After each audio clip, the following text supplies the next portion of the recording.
of his enormous personal and political talents.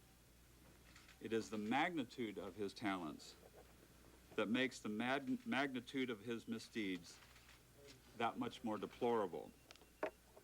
There can be no doubt that President Clinton's conduct has made a mockery of most of his words, or that his example has been corrosive beyond calculation to our culture and to our children. These conclusions, however, provide no constitutional basis to vote for the president's removal.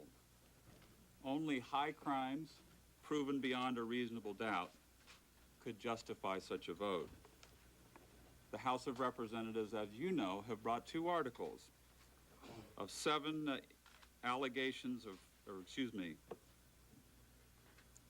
4 instances of perjury, 7 instances of obstruction of justice, and the House managers have presented us with volumes of direct and circumstantial evidence. The White House presented us, and the White House lawyers worked skillfully to plant the seeds of reasonable doubt. But as the trial progressed, I found that those seeds of doubt, for me, could only grow in proportion to my ability to suspend common sense. I struggled throughout the trial to find a way to acquit the president, if possible, on both or at least one article. But in the end, the stubborn facts kept getting in my way.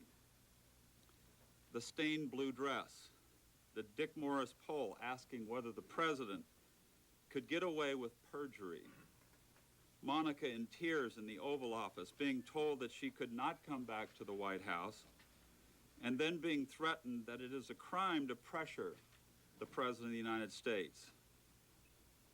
These facts and so many, many others led me to the logical, inescapable conclusion that what began as a private indiscretion became public felonies.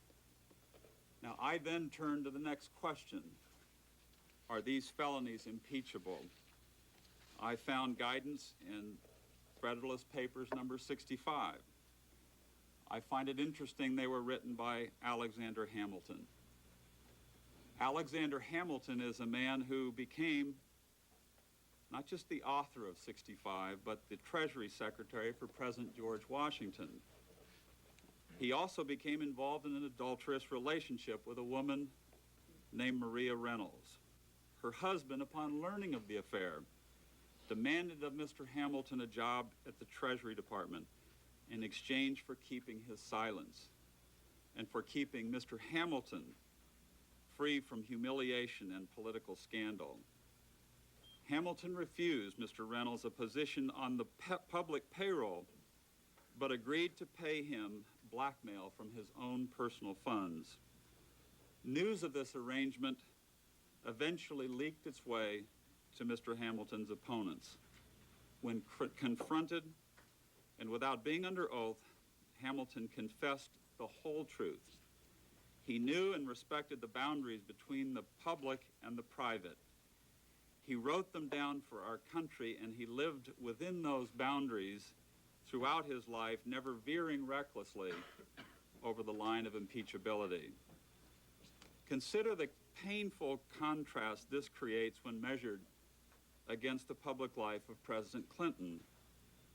When this scandalous conduct with a subordinate female became entwined with another woman's civil rights action against him, which a unanimous Supreme Court ruled she had a right to bring, President Clinton set about to cover himself by lying to his staff, to his cabinet, to the Congress, and to the country. And then, as the evidence so clearly demonstrates, when brought to court and placed under oath, he lied again and again and again. Now, I know, as someone in public life, that Americans feel very strongly on this issue. Pollsters tell me that 3/4 believe him guilty and 3/4 do not want him removed. These numbers remind me that the demands of justice are sometimes hard. I hope, however, that as Americans we remember that obedience to law will protect our liberty as nothing else can. Political prisoners around the world look to the United States for hope, not because we have a popular president, but because we have laws to protect us from a popular president. If the President of the United States is allowed to break our laws when they prove embarrassing to him or conflict with his political interests, then truly, as Hamilton said, some public trust has been violated. Now, I do not believe for a minute that the President is going to be removed from office.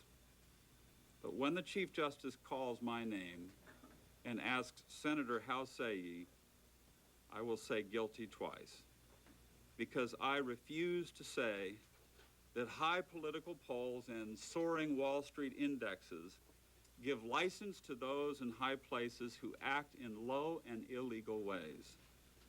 Perjury and obstruction of justice are high crimes, and they are utterly inconsistent with any federal office, but especially with the office of President of the United States.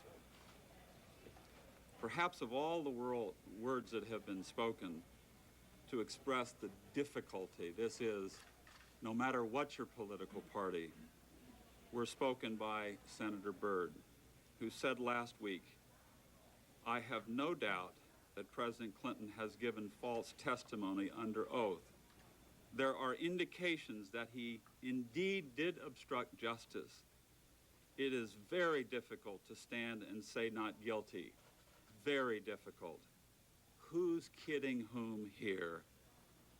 I have to live with my conscience, and I have to live with the Constitution. End of quote. Oregon Republican.